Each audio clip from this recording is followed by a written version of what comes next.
Slide presentation on Mount McKinley in Alaska. Climbers prefer to call it Denali. Denali is the native name of the mountain. It's also was one of their gods, and he was being chased by a bad spirit, and he couldn't seem to shake him. So in order to get away from him, he threw up this mountain, and this is the mountain that we're going to try to climb. This is from the north side of the mountain, from the Denali National Park. It's not the side that we climbed, but it gives a better picture of the massiveness of the mountain. Anyhow, we're going to try to get on top of what a bad spirit couldn't get over. You don't just go out and buy an ice axe and start climbing. You have to go to climbing school. This is Prussic practice in Seattle, and we're,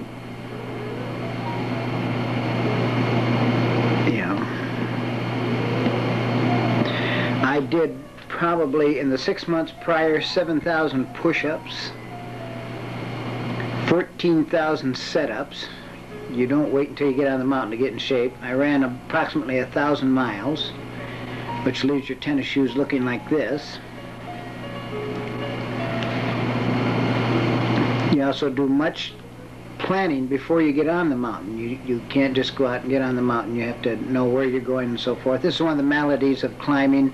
The toenails come off. This is from walking downhill. No matter how close you trim your toenails, they come off. This is a queen-size bedspread, and this is everything on this expedition that I carried on my back, my own personal goods. This does not include the gas and the food, the expedition gas and the food, but that's just everything that I used in the expedition for myself.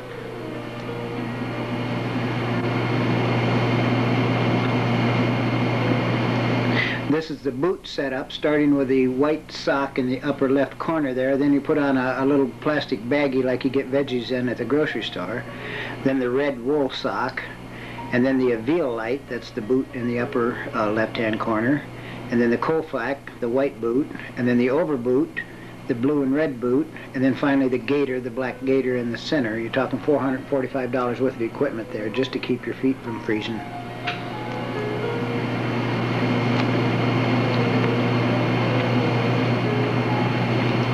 And you get gifts from well-wishers, pacifiers, K-rations, and a lot of ribbing before you take off. We're going to go from Seattle up to Anchorage, and there,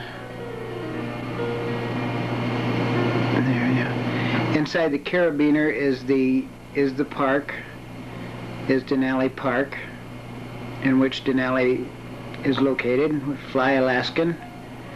This is the Yellow Banana. This is the taxi from Talkeetna, and this is this man's business to come down. The people in Alaska that I've seen, I don't mean to pick on them or anything, but especially Talkeetna, are strange people. This is this man's business, and before we got out of Anchorage, we ran out of gas. They just seem to do strange things up there. I had to go get gas and fill it up.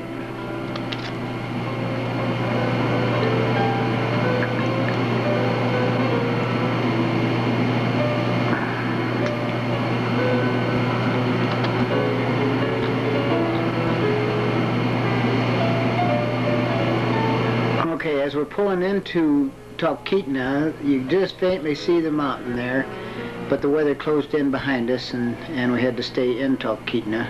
But we did get a glimpse of the mountain, and the tension, the excitement is building the whole time with the whole crew. And anyhow, this is beautiful downtown Talkeetna, and we had to spend a couple of days just on the ground down here because the weather wouldn't permit us to fly into the base camp. Little Quonset hut. This is primarily downtown Talkeetna. The Quonset hut is Sparky's, where you the equivalent of McDonald's hamburger. And the closest store there is one that they moved up from the river. It's a historical building of some kind. It's real old, I guess. It's a grocery store.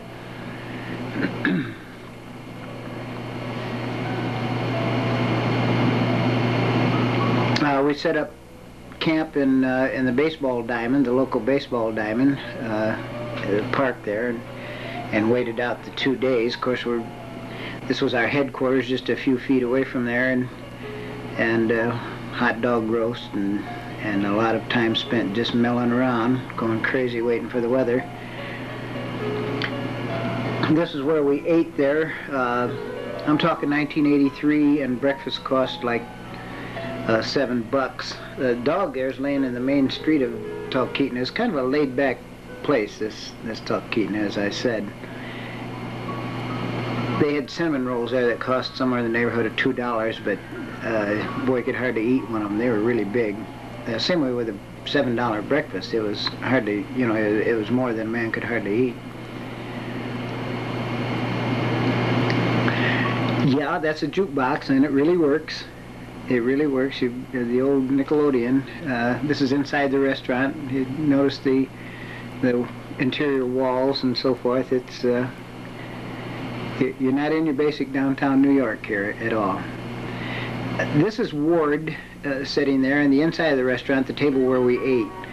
Many expeditions, people get at each other's throat. Well, we had Ward to take our frustrations out on, and it was well deserved. He really did a bunch of strange things. And it kept the rest of us off of each other's throat. He was an interesting person.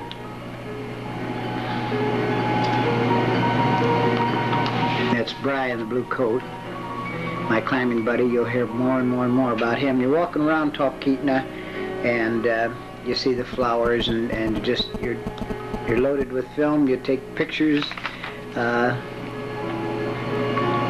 Just killing time.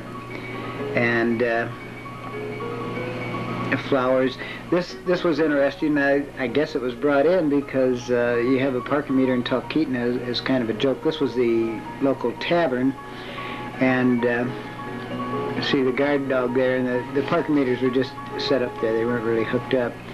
And the eaves over this, they let us get our water out the side there, and I noticed white all around the house and on the ground, and couldn't figure out what was causing it, so I finally looked up underneath the eaves, and I found out what was causing the white around there. This is all just like this all the way around the house completely, or the tavern, as it were. Thank goodness for modern snowshoes. Some of the local decor.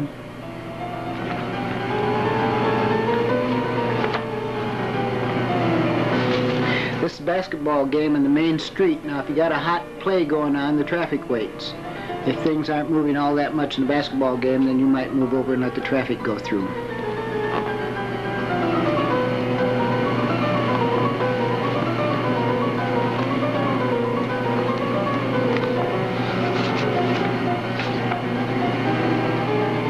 You stay in shape a little bit. You get out and you walk a couple miles or 3 or 4 miles up and down the railroad tracks, trying to keep the mosquitoes off.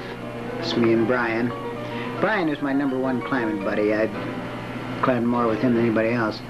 This is a great shot. This is a picture of a picture. They have a little museum there, and inside they have this picture of a moose that's all harnessed up, a young moose that's all harnessed up and ready to go plowing. And it just broke me up. I had to get a picture of it. So.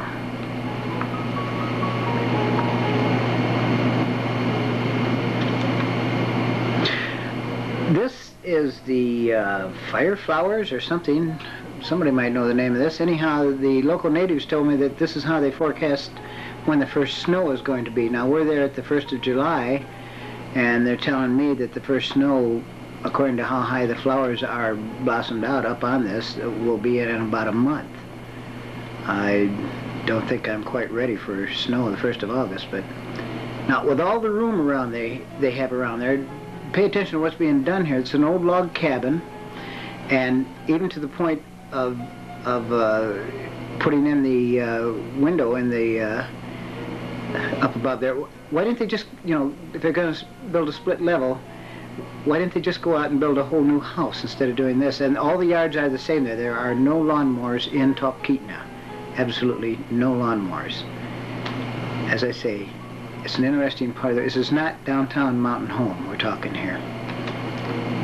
This, I think this is a lot of dogs around there. I think they're retired sled dogs or whatever. I think this maybe might be the mayor of Talkeetna there. Over to the side, the guy sitting down is the youngest member of the climb. Oh, that's Mike Target. And this guy is the youngest guy. That's Ward again. He's 19 years old. This one there is 19 years old. And I was the oldest at, well, 40-something will do.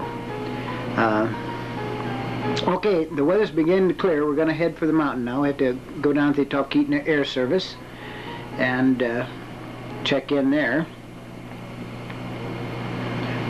I didn't think it was much either.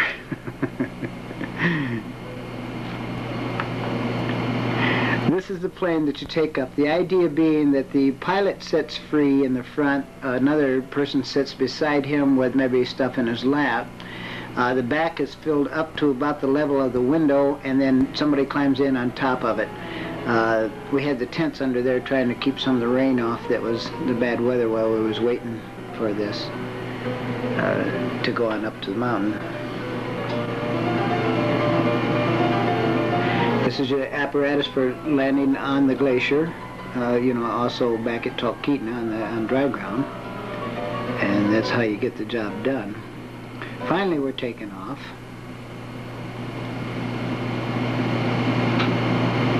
Talkeetna, translated, is where the rivers meet, and there's, sure enough, it's a confluence of 3 different rivers that come into Talkeetna.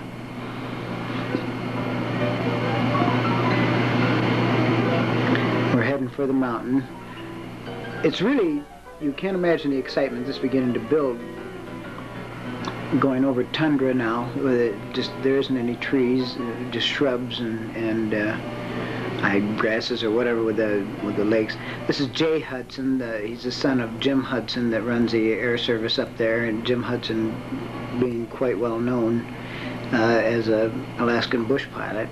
Starting to get into the foothills, over the foothills. This is terminal moraine. You can see the rock and the grit and so forth that's been brought down from the mountain by the glacier, the foot of the glacier. This is the end of a glacier, and now we're getting up in the mountains. There's one of these slides that will be through one shot gap where you only get, you know, if you miss, you don't make it. And some of these, indeed, it just felt like you could reach out and touch the mountains with your hand almost. Just flying right in. This is crevasses in a glacier, and of course this is an extreme, but to give you an idea, the glacier flows just like a river, and some of these you can step into. Some of them might be, as much as exaggeration, might be 200 foot deep. A lot of times they're like 60 foot deep or so, but these are some of the things that you have to watch when you're climbing. And of course nobody could get through this, but I think in the next slide or so there's shows one that we did go through, and you have to be real careful. Snow will build up and drift across these, and maybe you could cross it in the morning when it was froze and come back in the afternoon and it'd be completely gone, caved in. So the crevasses, to me, are one of, this is, here it is here, exactly in the, there where I'm pointing now. There's snow bridges across there, and this was our route out and up the Kahiltna Glacier there from the base camp. But you can see snow bridges across these crevasses and so on, and that's why you're roped up and so on.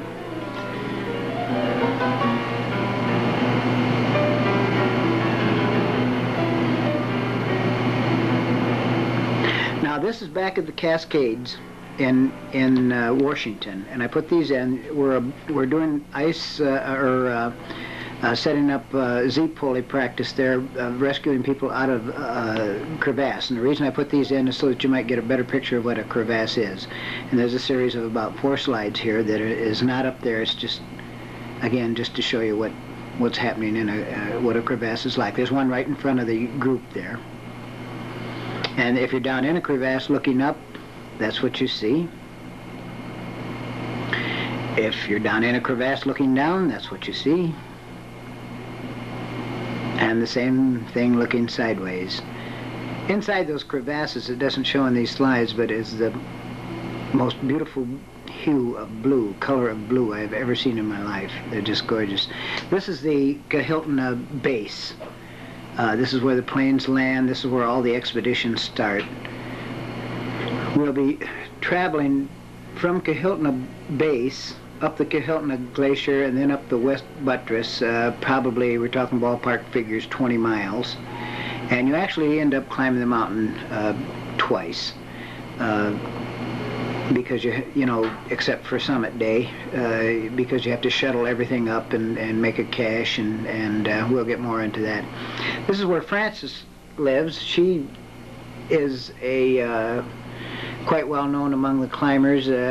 She radios back and forth to the air services, and she stays up there all the time, and that's where she lives. That's her little house. And as I say, she's well known among the climbers. Some people of our expedition were even going over and getting her autograph and so on. This was in '83. I heard last year that she had passed away. I don't know for sure on that, but I understood that she took the job because of a bad marriage or something. I don't know. This is it. This is the best one. Otherwise, you get a trench 3 foot long, couple 2 or 3 foot deep, and maybe a foot wide. But this isn't all that bad, because after all, you get a really great backyard, especially if the slide changes. These slides are taken, and then I'm narrating them later, and the timing may not be everything it could be. I need to apologize for that. But I forgot what I was... There. Now you see the backyard in this outhouse is not all that bad. So that's Mount Foraker. You'll see that over and over again. The joke of the expedition was we need to go back next year and climb Foraker to get pictures of Denali, because you can't really get that great a picture of the mountain that you're climbing while you're on it. This is where the planes land. You can see the Berschruns or Schruns behind it there. And they have a series of pictures here showing the operation of coming in and then taking off.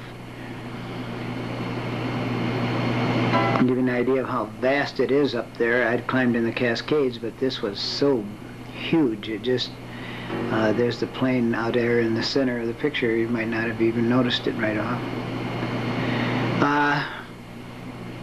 The weather closed in again. We got 2 shuttles up there, and the weather closed in, but we got lucky. It opened up again the next day, and we were able to get the rest of the expedition up there. And these are our pots and pans, and this is for the rest of the crew's eating there. We're having a little supper.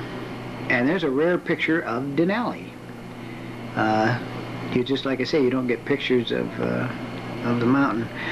Now, here is an avalanche that I had the camera in my hand, and some of the other guys, when they put together their slide presentations, they had to borrow slides from me and have them made. But this is probably, when you see the rest of it, it'll probably be a mile across there. And this is one of the other dangers. We're well away from avalanche area, but you can see if you were working across there, the problems that you'd have.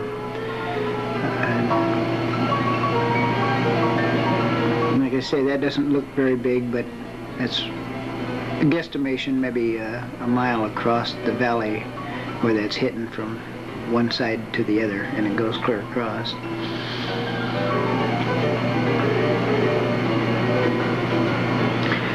There's Brian. As I said, him and I worked together to for the expedition and so on. It doesn't get this dark up there. That's just you shoot into the sun once in a while and you get silhouette effect, and so I like to play with the camera, and that's all that is. In fact, at midnight you can read a book inside your tent without a light.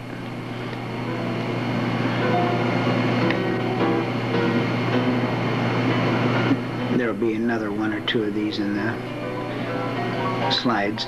Mount Foraker from the Kahiltna base camp. You're going to have to put up with me on the clouds too. Here's a lenticular that just seems to be flying around by itself, and I like clouds, so there'll be a few of these in here.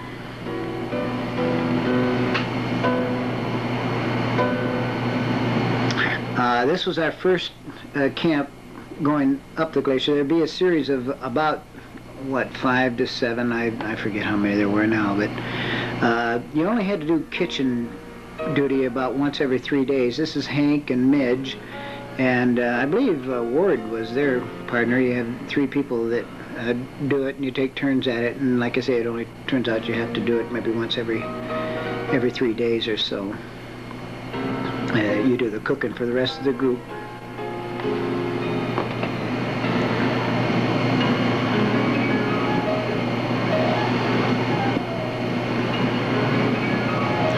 Now this slide here, having climbed in the Cascades, I was really surprised at how vast this is up here in comparison to climbing in the Cascades. Way up here where the pointer is, there's 2 little dots. You can't make it out probably, but there's 2 guys coming down that trail there, down that glacier. Now, I'm talking 20 minutes in the Cascades. Here it was well over 2 hours, and I watched them come all the way. They didn't stop, and I just couldn't imagine that anything that size on a mountain. So I was really at this point of the climb, I'm getting quite surprised. A little bit of avalanche activity up there, I see. Okay, we're talking about climbing a mountain where the weight is so crucial of the things that you take up. Maybe you start counting squares of toilet paper because you don't want to take too many.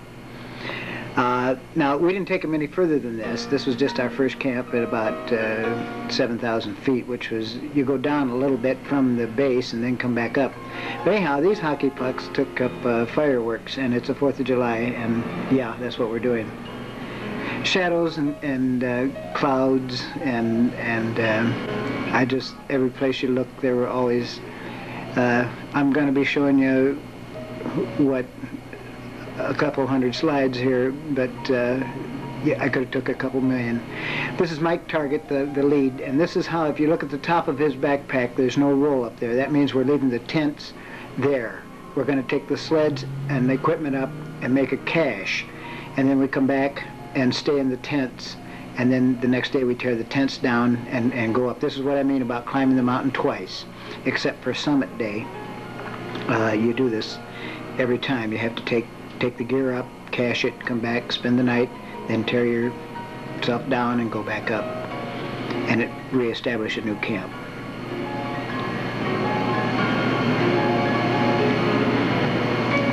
Come on, Mike, start moving.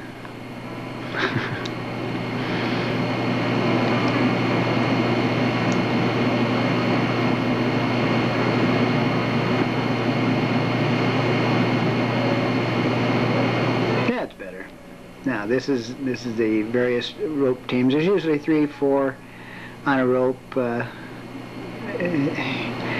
Okay, some of the times the weather was fine. You could take your shirt off and catch a few rays, but of course a lot of times it was not either. Through the day, we've set up another camp and just doing a little relaxing.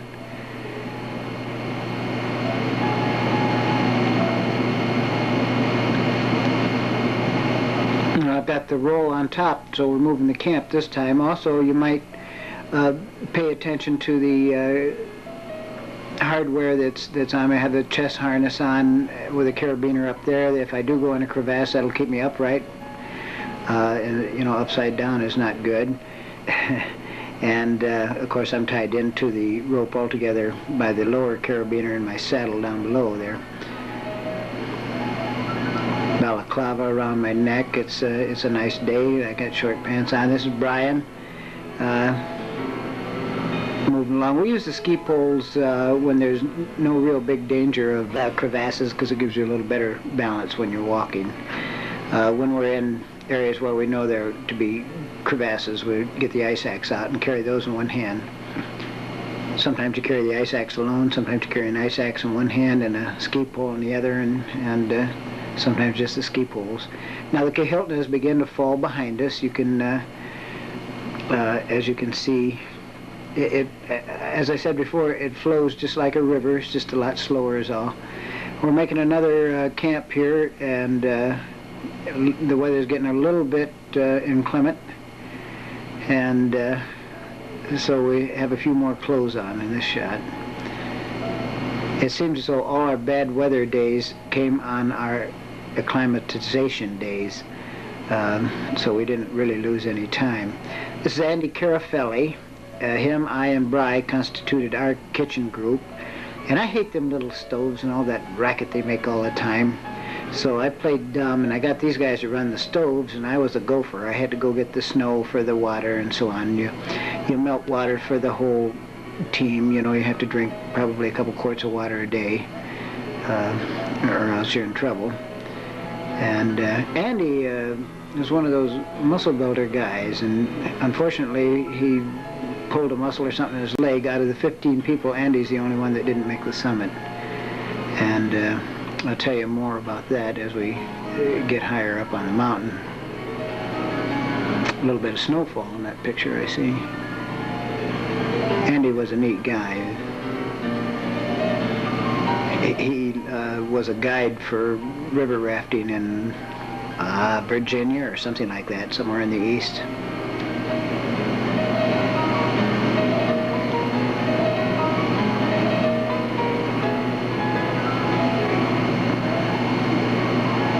Always going up, all hour after hour, just looking at them snowshoes, just plugging away. This is what you see, hour after hour. It's so great to finally get to where you're going to make a camp. Some more clouds and shadows. Now we're getting a little higher. We're getting up above the clouds a little bit there. I think that's Andy Carafelli again. It seems as though I take a lot of shots of him.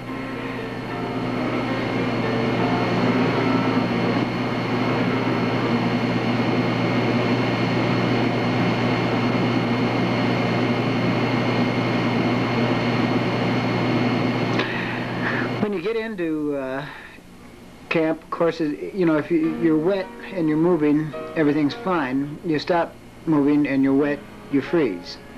So, you know, the socks and everything has to come off, and you dry them out on makeshift whatever, using the snowshoes there with the ski poles, and the weather's pretty good, so we're just drying them right outside. Sometimes, well, as you'll see, we hang them up in the tent.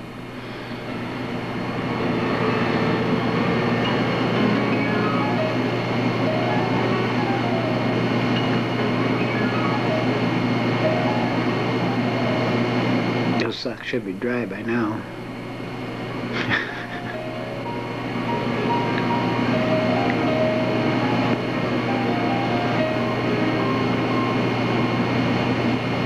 The tents were RMI equipment. They weren't all that much. I wasn't really all that happy with our MI. But then again, their success rate is better than, you know, the success rate on the mountain is 50%, and theirs is 75, so I guess I shouldn't complain. Brian got a little bit worried about me. The last 3 days of the expedition, I quit eating just about altogether. This is scrambled eggs, and I could only, you know, cut so much of this. We were on the mountain, I believe, 15 days. Yeah, we summited in 13 days and come off in 2 days. And like I say, the last 3 days I just couldn't hack this stuff anymore. And I'm a big eater. Some more clouds and shadows. It's just so beautiful up there. Okay, it's name dropping time. This is Susan Bouchard is one of those people. Bass is one of those people. The president of Metro-Goldwyn-Mayer, or was Studios, and I don't know who else there. But it was when they were doing the 7 continents, the high points of the 7 continents, and this was when they were doing Denali. They had made it up to 17,000 feet, the high camp, and were pinned down for 8 days. Then they came back down to 14,000 feet, regrouped, and went back up, and they did make the summit. And I think at about 9,000 feet, we ran into them. They were getting up, coming out of their tents, and we went ahead and took over their camp.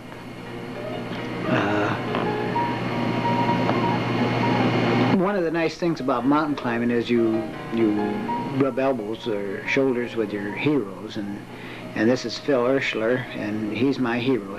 This guy's a real animal, and he'll get the job done. He's the only American, I guess, to climb the North Face on Everest or whatever, but he's just a neat guy. In fact, I had borrowed his Jumars. I didn't know him all that well, but he was going to lead for me and a few other people this climb, and at the last minute he was going to make this movie with these guys or whatever, and of course he had to go where the money was, and so he hooked us up. As he is affiliated with RMI, he hooked us up with RMI, and that's how I ended up with RMI, Rainier Mountaineering Incorporated. But it was fun seeing Phil on the mountain. It was really great.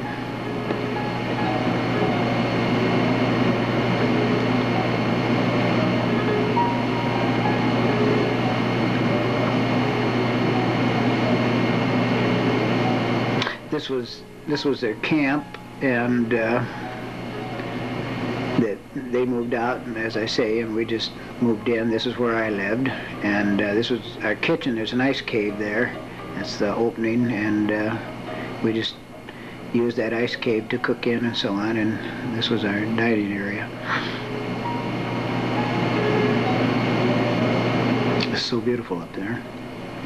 The colors, all you see now, unless you turn around and see the guy next to you, red parka, all you see is blue of the sky, you know, the black of the mountain, and the white.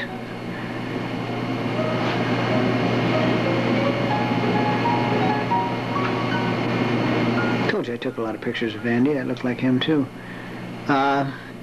You spend a lot of days acclimatizing, a lot of time rather acclimatizing, so one luxury of weight that you take along is a thick book, and I read this one completely through, so otherwise you just sit there and stare at your socks drying and the string across the top of the tent. This thing was as big as a city block, and you know, it's sometimes nature does strange thing. It looks like it's just been perfectly cut, or a big old ice cube thrown in there or something. I don't know, but I don't know why it came out that way. But this is Windy Corner, the nefarious Windy Corner. You can see the weather we're having when we went through it. One of the horror stories that I've read about this place is of a team, a 4-man rope team that was up here, and a gust of wind came along. They were in bad weather, a little avalanche work there. They were in bad weather, and a gust of wind came along and knocked them all flat on the ground, and the guy on the end got up before the 3 others in front of him got up, and he was held up. A second gust of wind came along, and he was held up in like a tether out on the end of the rope. If the other guys had got up, they figured they would have been blown clean off the mountain, but he was just held out in midair. So this is a real bad place in the world to be, but again, we had incredible luck with the weather. And that's our expedition working its way up. They were going just around the corner there and establishing a cache while we had the good weather and didn't have to take so much weight. And this was just around the other side, heading on into the 14,000 foot level. Once I get to this level, Looking back at the glacier, you see the little glacial lake there. You can see also the mechanics of, and the crevasses. You can see the mechanics of the glacier and the flow of it. There's a little glacial lake there. Get a little closer on that. There's, you know, a full-size lake. There's that. You can almost get that beautiful blue color I was talking about on there. It's a different blue than I've ever seen any place else in the world. I promised you pictures of Foraker, and here it is again. Was it 17,000 feet, I think, something. We had, one day we were acclimatizing, and it was good weather, so there was all these Bertrons and stuff around, so we got out and was working around doing some rope work and practicing and so forth on those.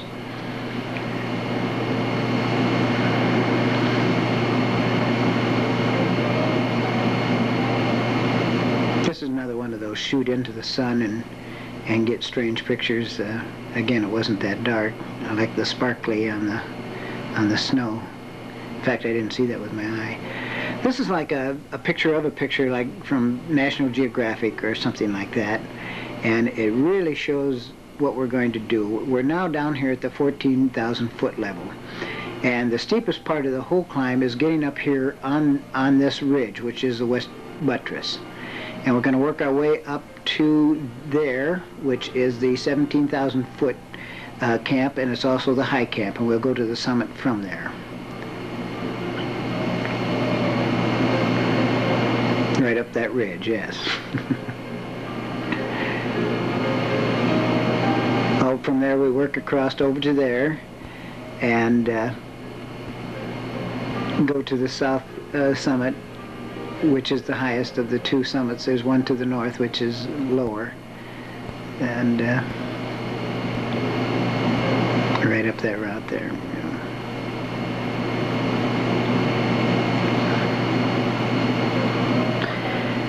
This picture is not a good slide. It's kind of washed out, but this was a Niagara Falls. The pointer will come in there and show you these clouds were just boiling, just like Niagara Falls, right down into that dark spot there.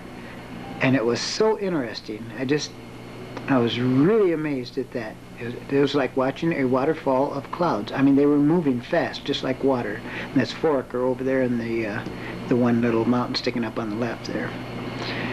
Old Buddy Bride digging platform for the tent at 17,000 or 14,000. And this is the 14,000 foot camp altogether. Now, Target wanted me to, the young fella, the 19-year-old, and Ward, and also Midge. Midge was the only lady in the expedition. He wanted me to take up a cache for them because they weren't, I guess, feeling all that well. And those little black dots out there is the camp back at 14,000 feet. And he wanted me to go up to about 15,500. Now, I am so excited at this because beyond 14,000 feet, every step I take is a new personal record for me because I hadn't climbed, you know, higher than Rainier. And, or Whitney, actually. Well, no, I hadn't done Whitney at that time. But anyhow, we went up and made a cache just below the fixed line on the west buttress. And he had me take a couple other fellas and take up a cache for them so they wouldn't have so much to carry the next day. And that's the campsite down there, those little black dots.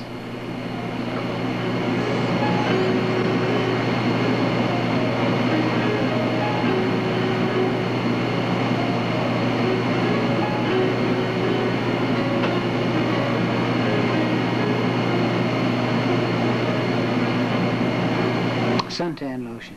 Dump it on or cook. Every chance you get. Now you notice the sky is black now. It's no longer blue as we're looking up. And this is the fixed line up at about 15,500 that takes us right up to puts us on the west buttress, the ridge of the west buttress. Now these guys, you don't have the luxury of standing aside and taking an angled picture so you can see how steep that is. So you can only shoot up or straight down, standing where you are. But if these guys were to put their arms straight out, they'd be nearly touching the mountain, and it just doesn't show up on this. And that's why they have a fixed line there. And you Jumar up that. You hook the Jumars on, which is a self-ascender, and you know, a safety thing, and you go on up. I had climbed a lot of times that steep without fixed lines or even being roped up, but this was a lot more comfortable. This is Mount Foraker, and this is from the, I love those thin clouds across there, and then the Kahiltna running alongside of it there. It's so beautiful up there. Big old macho mountain climbers, and often you stand with big tears in your eyes trying to absorb the beauty of it all. And this is from the West Buttress up at 16,000. You can see the guys climbing up there. This is, again, 16,000 on the Buttress. This rock is called, I call it Large Richard.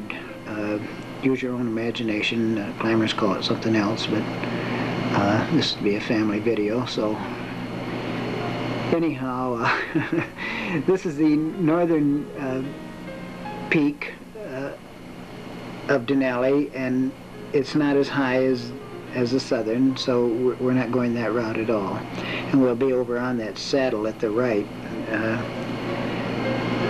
Now this is up again on the West Buttress, and you're looking down at the camp. We've gone up and taken a cache up there. You can see the little trail that we've made, and we'll go back down after we make the cache and spend the night back down there, and then we'll come on back up the next day and establish a camp up at 17,000. This is the Buttress. You're talking a fall of probably about 2,000 foot on either side there. You can see we're above the clouds also. So you kind of watch things there. Some of the guys were nervous, but there wasn't any wind or anything. It didn't bother me as much as crevasses and so on. But now those guys were pinned down up here. This is the 17,000 foot camp. This is the high camp. They were pinned down up there for 8 days, and I guess time got a little idle for them. They were building snow bridges and stuff, or fences. And this is a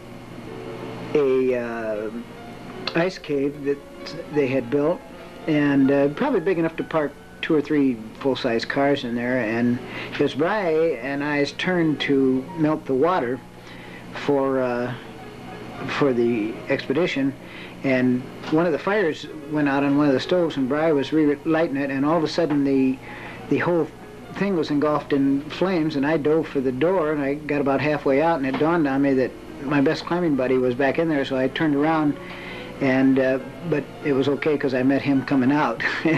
Anyhow, we got outside and we peered in, and nothing was wrong. You see a can of gas sitting up there. Why it just didn't, everything blow up, I don't know, and why it just, but I was sitting right in the middle of a fireball is what it was. There's that gas, a can of gas. Lucky, I guess we were lucky. Nobody knew about it. We wasn't even sure it happened. It happened so fast. But I know my hair was singed, my beard and the hair on my head and my arms were singed. This is Hunter, the closest one, and the base of that mountain is where the expedition started from, and Huntington behind it, of course. And this is from 17,000 feet. Yeah, that's where down at the bottom of that mountain is the Kahiltna base, where Francis was and so on. Looking out over at the clouds and so on.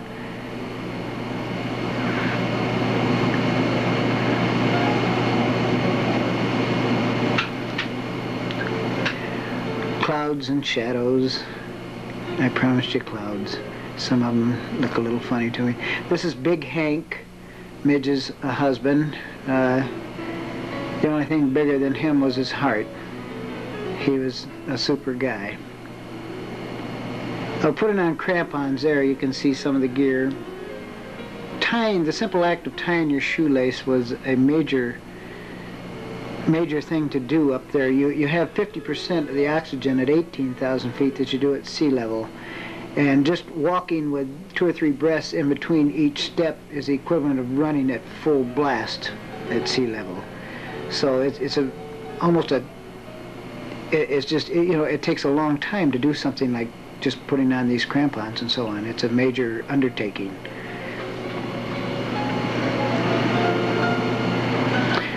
Your thinking processes slow down at higher altitudes as well.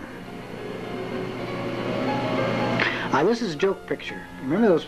You know, it looks like I'm really got half the camp on my back there, and I'm probably one of the lightest loads I've ever had. We were all having a big joke about that. Those are all those empty pots and pans. There's nothing in them, and I don't have any weight there at all, even though it looks like I'm carrying up half the world. These amaze me. These are Raven tracks.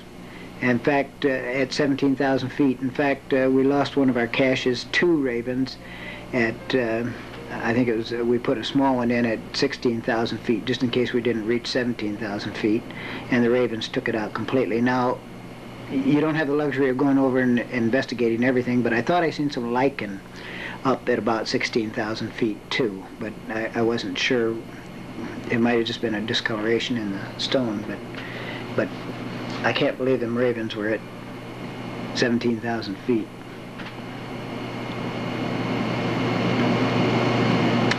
This was our camp at 17,000 feet, the high camp.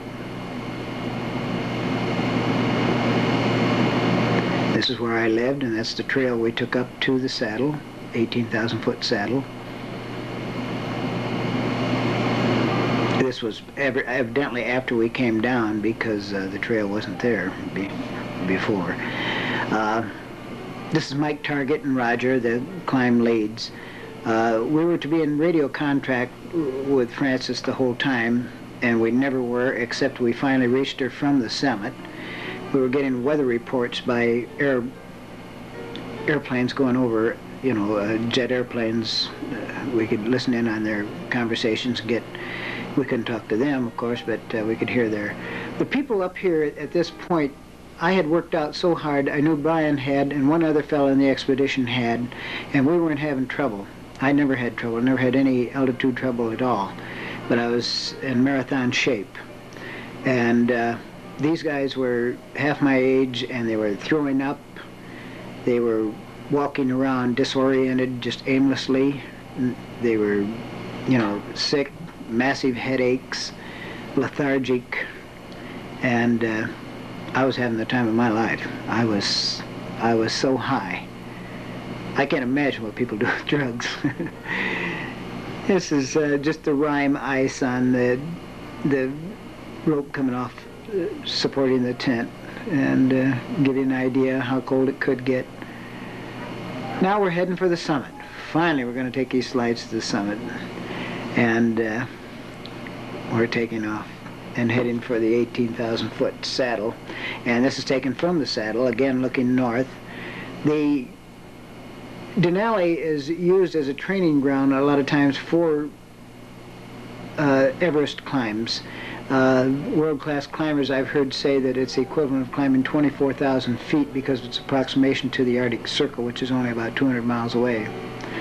This is where it happened behind me on a rope, and I was real unhappy when I found out about it. I wasn't the lead, so it wasn't my responsibility, but they left Andy Carafelli here in a sleeping bag, and when we got back, the guy was just flat out in early stages of hypothermia. And, you know, every time we stopped, I'd go over and hug on him. He was turning blue. He was 2 or 3 hours away from dying. And it was, you know, you can't do that. You can't do it. And they know more about climbing than I do, but I was so upset when I found out that they had done that. I didn't find out about it, as I say, because it happened after my rope left the saddle. But anyhow, it turned out he was, you know, he come out of it okay. He was very able to hobble back down to the camp after we got back and picked him up.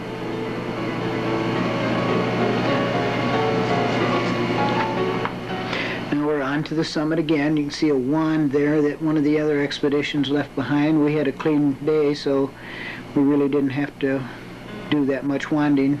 This is my rope team, big guys. Hank, he was the lead, I was the anchor. Mike Flynn and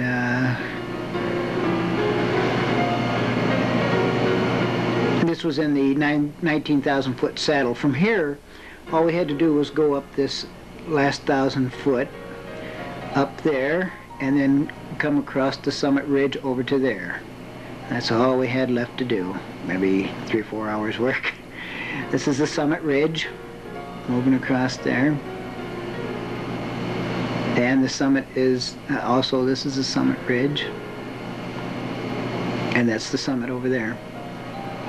You can see the rope lines and so on. Apparently I'd taken that on the way down.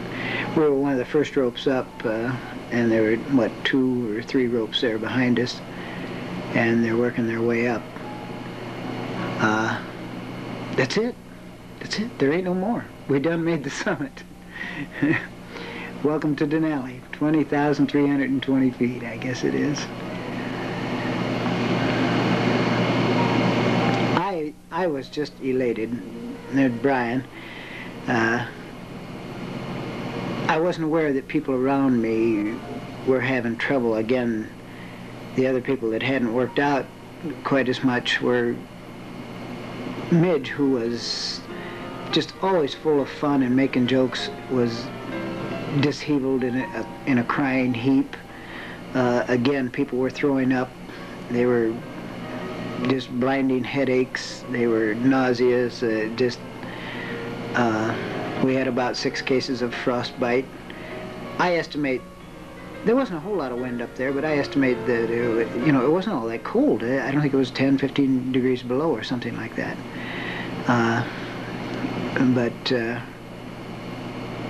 Just it takes a lot of conditioning.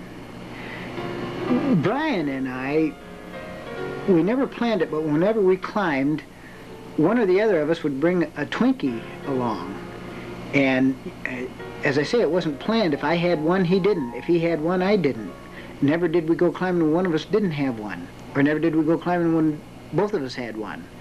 But again, where you're counting squares of toilet paper, Brian wasn't too happy with me about this, that I took a Twinkie up there. It just seemed apropos to me.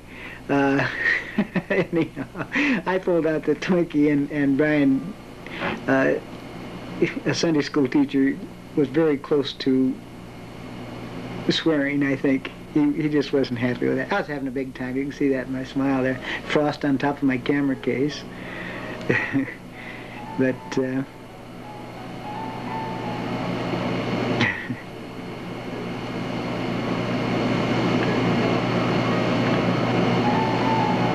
and that's the way back down the mountain.